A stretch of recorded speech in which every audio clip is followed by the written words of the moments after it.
What's up, hockey fans? Welcome to the Wraparound, brought to you by the Hockey News and presented by Sticks.com. I'm your host, Emma Lingan. I am joined today by John Bailey and Michael Augello, and we are coming at you on this Friday to talk to you about all of the latest and greatest around the NHL in bite-sized, digestible storylines. Still the off season, still got a lot to talk about. So we are going to get into all of that in just a moment. Before we do want to let you know that we are brought to you at the Wraparound by our friends at Sticks.com. Why break the bank on sticks when you can get pro level composite sticks without the pro price tag at Sticks.com? That's STIX.com.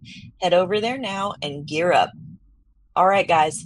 Still got lots to talk about, even in off-season mode, believe it or not. So I want to start with one of the latest contract signings or extension signings that we got this week out of Anaheim. So the Ducks finally traded away John Gibson after literal years of rumors. They finally traded him. They sent him to Detroit. In the aftermath of that, they ended up locking up their 25-year-old goaltender, Lukas Dostal, to a 5-year, $32.5 million contract. So that's a $6.5 million AAV, which is pretty good for a goaltender in today's salary cap space, especially with the cap going up here. So Dostal, very successful in this past season. He had a .903 save percentage, a little higher on the goals against, 3.1 goals against average with one shutout in 54 games this past season. So, like I said, contract maybe a little on the cheaper side for a starting goaltender. But Mike, I'll start with you. Do you think that this is a sign that Lukas Dostal is the Ducks' number one goalie moving forward? Undoubtedly. The fact that they traded Gibson, I think, more had to do with, you needed to sort of carve out that number one spot for the younger Dostal. And he's had, pretty consistent performances the last few years on a rebuilding Anaheim team. Same save percentage, 901, 902, 903.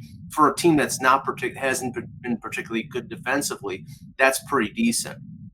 I thought he's played well over the last couple of years, and I think Gibson needed to move on. I mean, give me $1 for every time we heard a John Gibson trade rumor. And they needed to get long-term security with Dostal, so they get this in the 5-year deal. And behind him, I mean, Billy Husso and Peter Mrazek are not going to be the number one starters. If they are, there's been an injury or they're having a terrible year. So it was a smart signing by Pat Verbeek, and I think Dostal is going to be their number one and probably a pretty good goaltender for them. Yeah, John, we've talked about the Ducks before as being a team that, they're among the movers and shakers this offseason, I think, and a lot of the moves they've been making really trying to take that next step forward. What do you think about Dostal presumably being their number one goaltender? Is this a step that he's ready to take for Anaheim? Yeah, I would say so. I mean, I think he's a lot better than his numbers would indicate.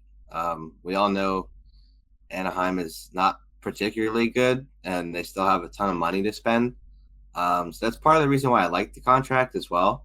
Like, 6.5 for 5 years is really not that much for a 25-year-old.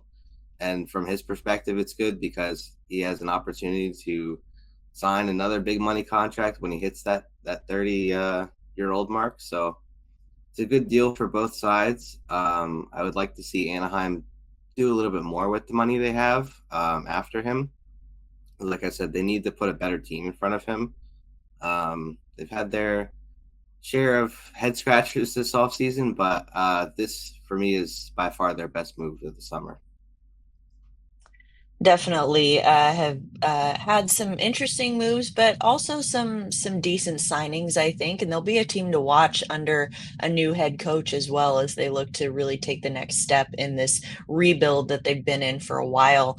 All right, let's move over to Columbus. We got a little bit of tea this week. The Blue Jackets forward Igor Chinakhov has requested a trade, reportedly, according to The Athletic. So The team reportedly open to moving him, but general manager Don Waddell said that they're only going to move him if they receive an acceptable offer. Now, we don't know exactly what an acceptable offer means yet at this point for Don Waddell and the Blue Jackets. But, looking at Chinakhov, he's got 15 points in 30 games with the Blue Jackets last season. So percentage wise, not bad. But for, a guy who's only got 30 games under his belt in the last season, a little bit of a smaller sample size. But they selected him in the first round of the 2020 NHL draft. So you would think that he's got some first round pedigree there as well. Mike, do you think we see Chinakhov stay in Columbus, or do they end up trading him? And if so, who are going to be the teams that are trying to jump on acquiring a guy like that? Well, it's funny because Don Waddell came out in that article by Aaron Portzline and said, we've known about this for a while. We're open to trading him, but we're not basically going to trade him because the agent went on X and said he's requested to be traded. We're going to trade him if we can make a good deal. Now, Chinakhov's 24 years old. He scored 16 goals 2 years ago. He had back problems this year, and he had a decent start, but when he came back, I think it was in March, from that point to the end of the season, he only had 1 point. So clearly the injury was a problem, and clearly there was not a good relationship between him and Dean Evason. So I think it's going to be something that results in a trade. I'll tell you one team that I think would be in the pipeline for him is right here in River City, right here, the Buffalo Sabres, because his former general manager, Jarmo Kekalainen, is a senior advisor with the Sabres. So if anybody knows Chinakhov, it's going to be the guy who drafted him in 2020. And the Sabres, after signing Bowen Byram, have a big gaping hole on one of the wings. And I don't know if he's a top 6 winger, but he, for the price that they would have to pay, he might be a good shot or a good bet. Yeah, that's an interesting idea. John, what do you think? Any other teams come to mind when it comes to potentially making an offer for a guy like Chinakhov? I feel like a lot of teams would be interested just for his 2.1 million cap hit. If it doesn't work out, then no strings attached. He's just going to be an RFA, and then you could flip him next summer if it doesn't work. I like New Jersey as a potential fit. They have done some buying low this summer with Dodonov, for example, in free agency. Chinakhov is similar in that he's not too expensive, 2.1 versus 1 million plus bonuses with Dodonov. They needed top 9 help. If he hits his potential, it's a home run, depending on what the value is for the trade. The Devils still need to shed some money to re-sign Luke Hughes, but they do need a forward, and I think if they're still looking to do that, as an aside from Hughes, I think that would be a good place to start. Yeah, definitely. You're talking about these sort of low risk bets here. A guy like Chinakhov would be that at that smaller cap hit. Another potential low risk bet, though, that I want to talk about is in Montreal. So the Canadiens, they signed Joe Veleno for 1 year at a $900,000 cap hit. So very low risk bet here. He only put up 17 points in 74 games between Chicago and Detroit last season. He put up 12 goals, 28 points the season before. Mike, what do you think about this signing for the Habs? I mean, obviously, like pretty minimal, pretty negligible in terms of the cap hit here. But do you think that Veleno, adds real value, real depth to this Canadiens team? It's a good bet in terms of, like you said, very close to veteran minimum.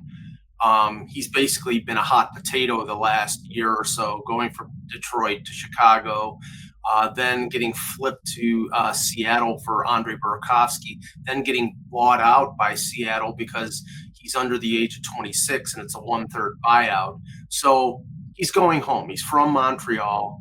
I think he's going to be motivated because right now his career is at a standstill. He was a first-round pick of the Red Wings. There was a lot of talk about him being drafted higher than where he was drafted in his draft year, and he sort of slipped. He's got an intriguing physical package. He just really hasn't put it together. He had one pretty decent year, got paid off of that, and then has sort of sank back. So it makes sense for the Canadiens to take a shot on him. He's a veteran of the Atlantic Division, so why not? Yeah, especially with a pretty young team they've got there in Montreal, getting some veteran presence, some veteran leadership may not be a bad idea. John, what do you think of this signing for Montreal? Is it really going to make much of an impact for them this year? Yeah, I like the deal. Like you mentioned, not a whole lot in it, 900K. I actually thought he would have come off the board a little bit earlier in the month. In the past when he was at his best, the underlying show good two-way forward. The ideal package for a strong bottom sixer for a contender one day, and it's still on the younger side too. So in Montreal, if it doesn't work, no strings attached. If it does, great. A hometown player coming in, saving his career, finding a role on a team that wants to be that contender that just made the playoffs. I really like it. All right. Well, we'll see what happens if he can have a little bit of a revival there in Montreal. Now, want to talk about the draft. So, obviously, we had the draft a few weeks ago. From that draft class, 8 first-round picks have since signed their entry-level contracts. So, going to read through them really quick. So, we've got Anton Frundell in Chicago, Jake O'Brien, Seattle, Radim Murtka, Buffalo, Benjamin Kindle, Pittsburgh, Carter Bear, Detroit, Braden Coots, Vancouver, Victor Eklund, New York Islanders, and Lyndon Lakovic in Washington. So, of that list, Mike, which one of these do you think is going to be the most likely to make an appearance with their NHL team this upcoming season? You know how you get those surveys on any social media, and it's got a box on the bottom that says none of the above? None of the above. None of them are. I mean, I know that I was at the draft combine, and Anton Frundell, if he doesn't make the Hawks out of training camp, him and Eklund said that they were going back to Djurgården in the SHL because they graduated from the second level Allsvenskan to the SHL. I don't think Murtka is making it in Buffalo. Jake O'Brien is coming out of the OHL as an 18-year-old. We know Seattle's history when it came to Shane Wright, so I don't think he's going to make it. I don't think any of them are going to make it. I think right now of the first round, unless there's a big surprise, I think the only one who's going to make it is Matthew Schaefer, and he hasn't signed yet. Or if he has, I don't remember, but he's not on the list, so I'm thinking he didn't sign. I think he's the only one who is going to make it and play in the NHL this year. John, what do you think? Do you agree with Mike here? Do you think any of these guys can crack their NHL rosters this year? Yeah, I mean, I could see it at the end of the year. I don't know about, the start of training camp with some of them. I know one guy who I cover that's not on the list is Porter Martone. I think he might have a better chance than most of them, depending on what he and the Flyers agree on, whether it's NCAA, another year in the OHL, fighting for a chance to make it in training camp if they want to give him that opportunity. But I'm mostly with Michael here. I don't see too many of these guys seriously threatening for a roster spot. If I had to pick one, I would probably go with Frundell. Yeah. All right. Well, we will have to keep an eye on that once training camp rolls around.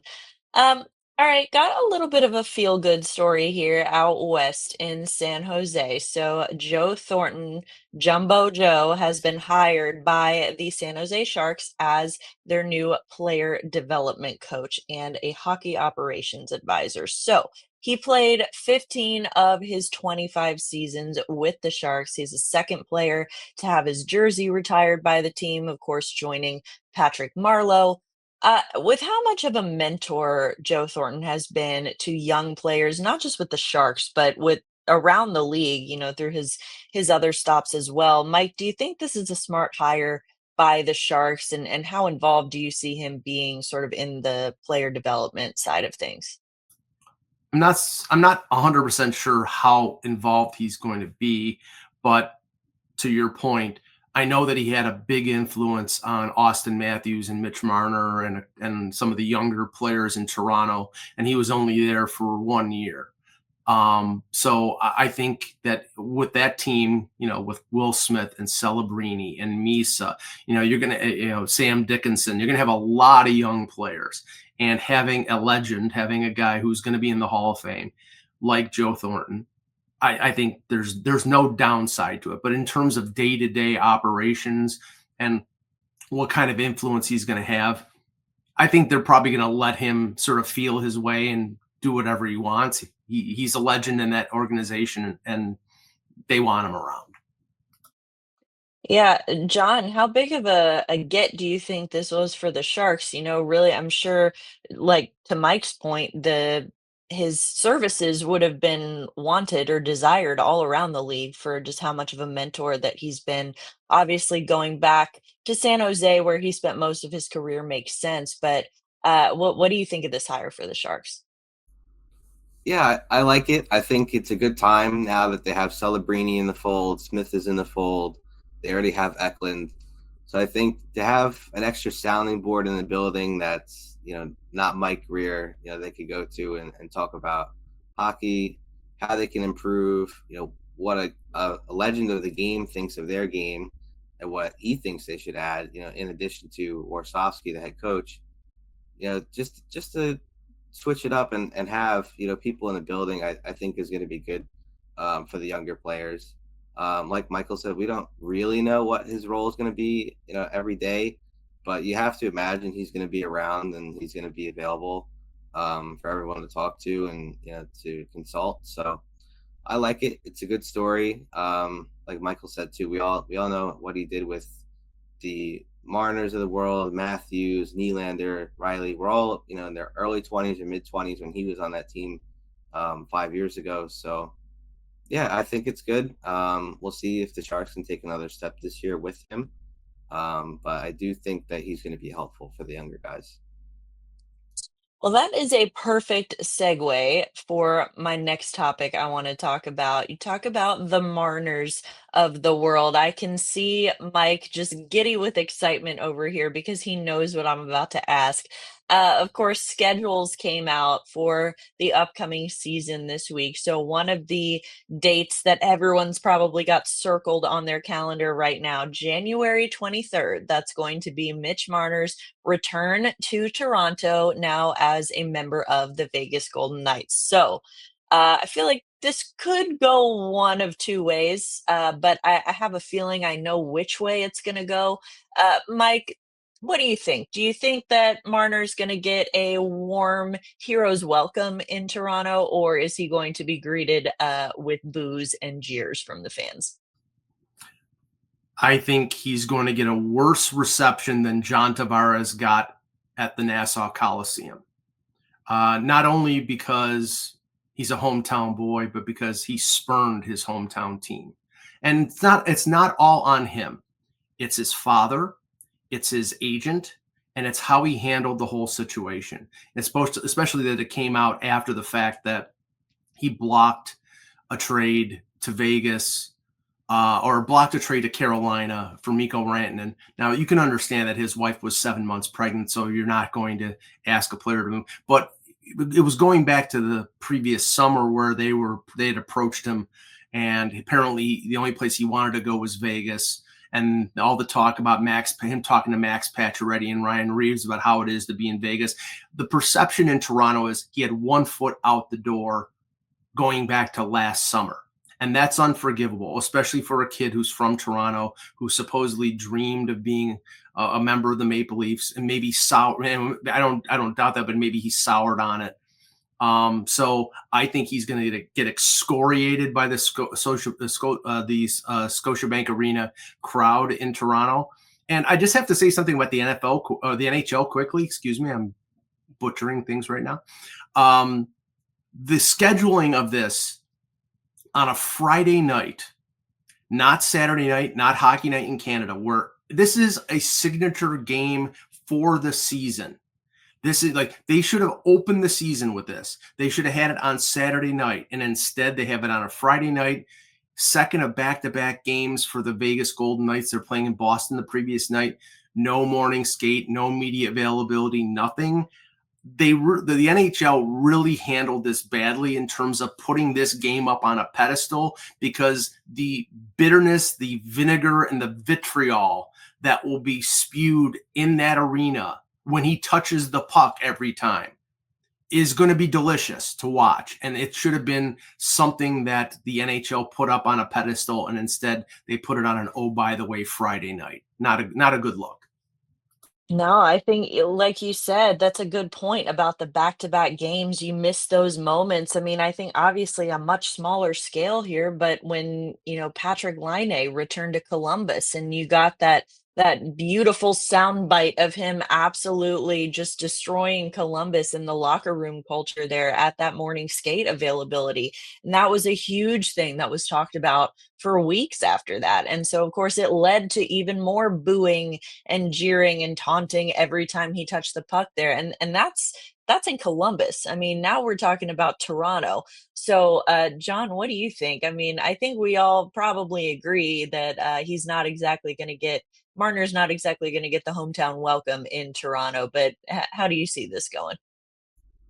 I would like to think that there's going to be a little bit of a mixed perception, but I don't know how realistic it is.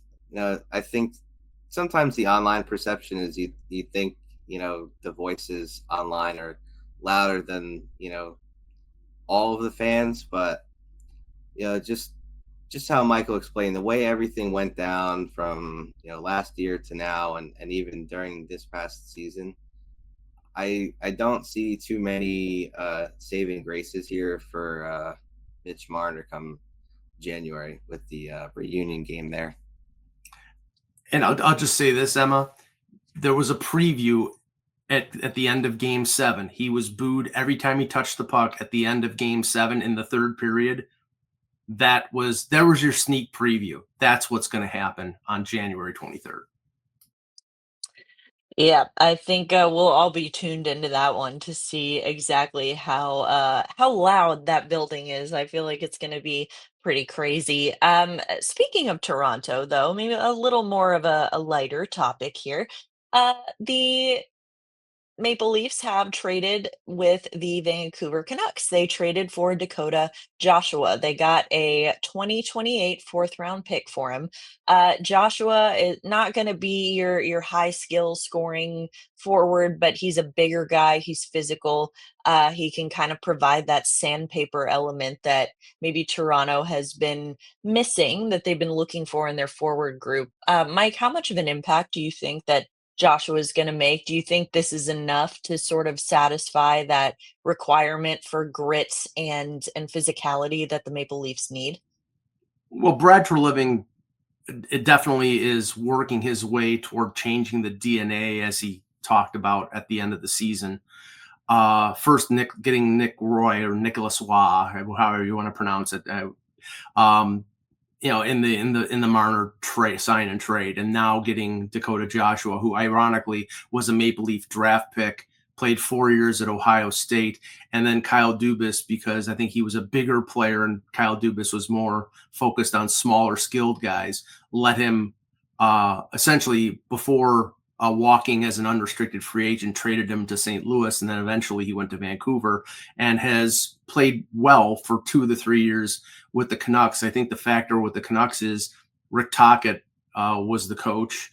He's no longer there. He was successful under Rick Tocchet. You know how good he was in the playoffs because he played really well against Nashville and then Edmonton 2 years ago. Last summer, he had testicular cancer. He missed training camp. He missed the first month of the season, and he had a bad year. Vancouver, they signed Besser. They signed Garland. They re-signed Demko.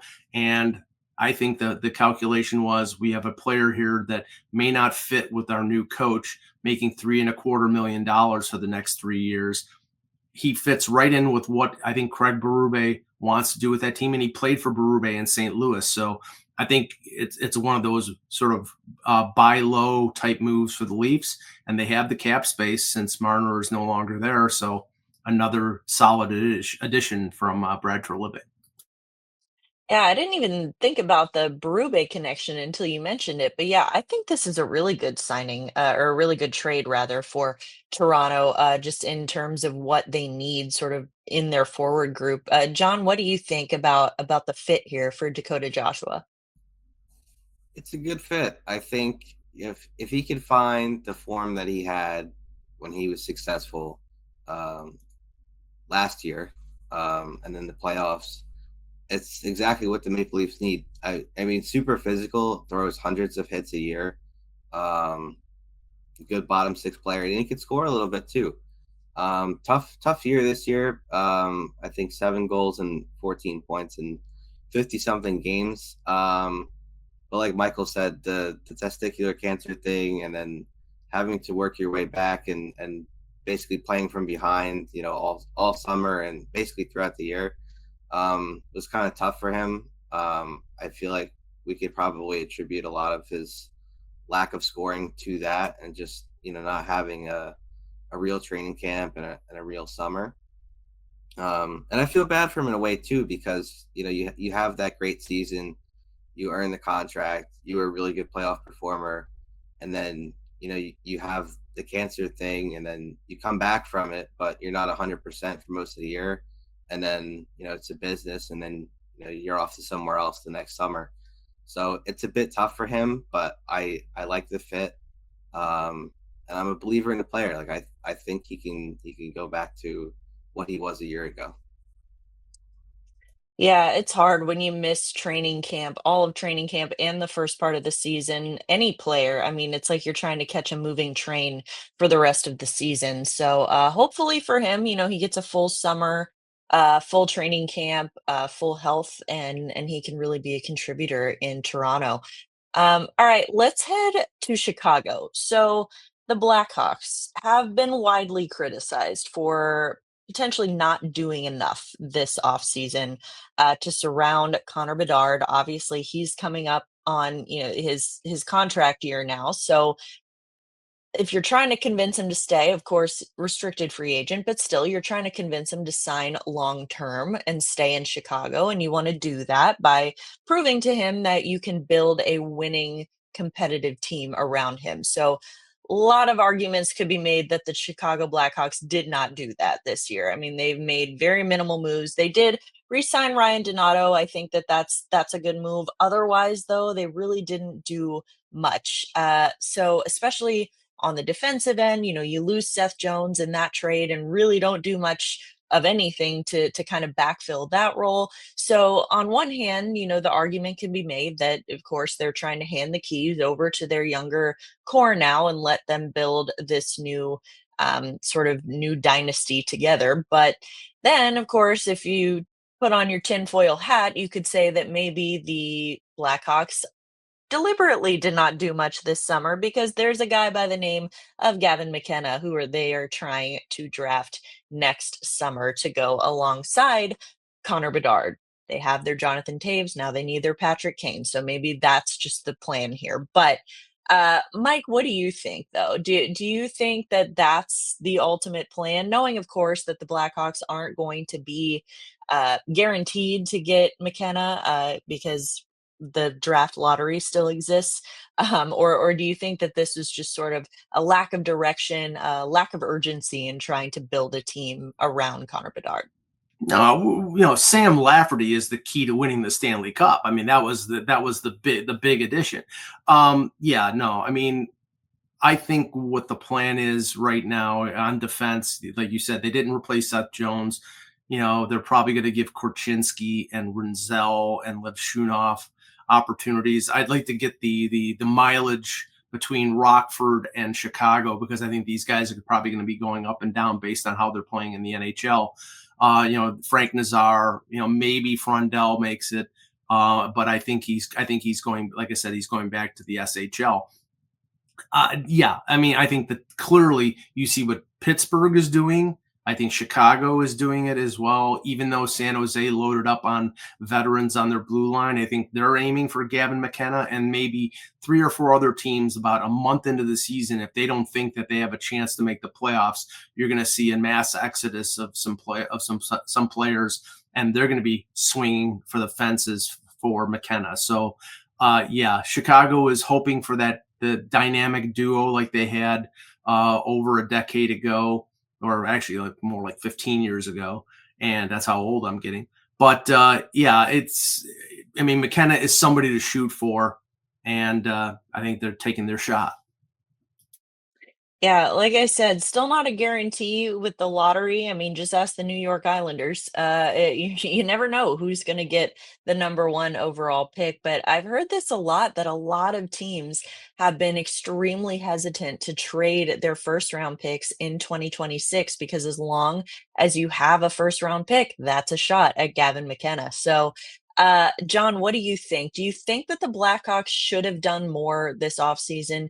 Even though they, still have a shouting chance at getting Gavin McKenna, do you think that they should have done more to try and improve some this offseason?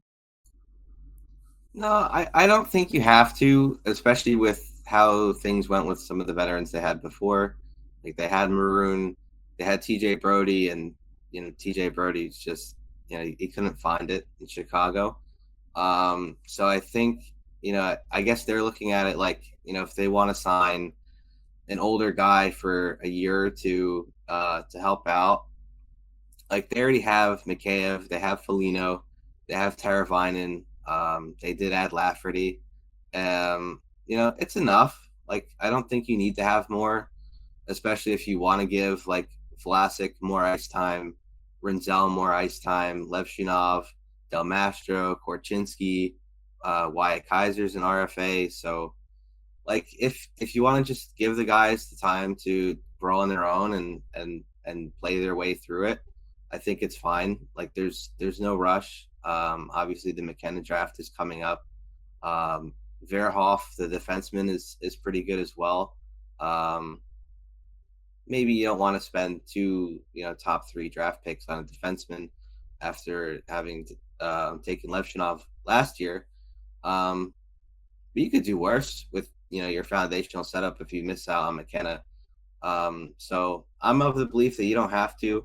I feel the same way with the Flyers when I cover the Flyers. Like, I don't think that you need to go out signing all kinds of crazy players just to, go from a bottom 10 team to, a middle of the pack team.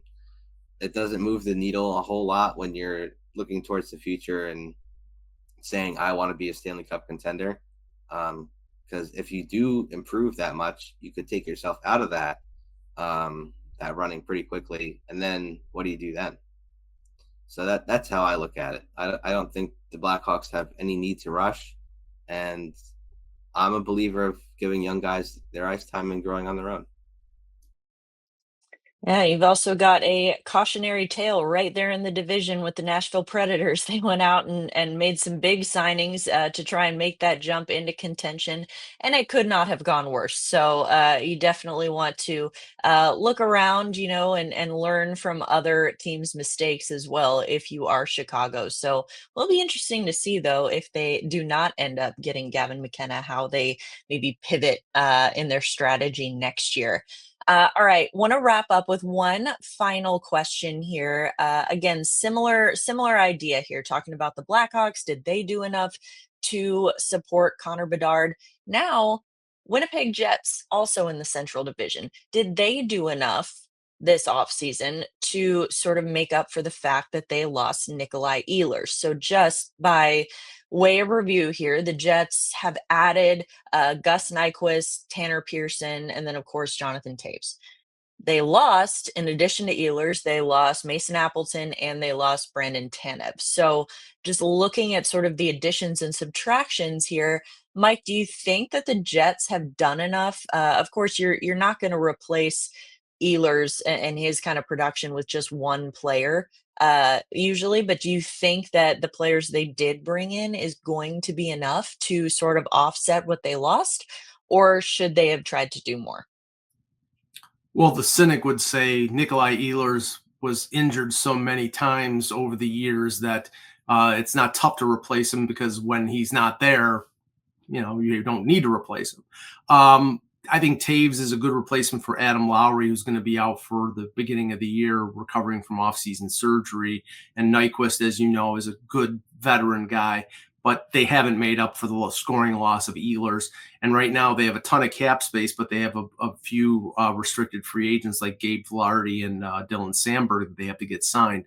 I have a feeling Kevin Cheveldayoff will essentially keep his powder dry until the trade deadline and then try to get a rental and to boost his offense, because with Hellebuck, with Scheifele, with the core that they have, they're going to make the playoffs. It's just a question of whether it be first, second, or third in the Central Division. John, what do you think? Do you think the Jets did enough, or should they have tried to do some more to offset losing Ehlers?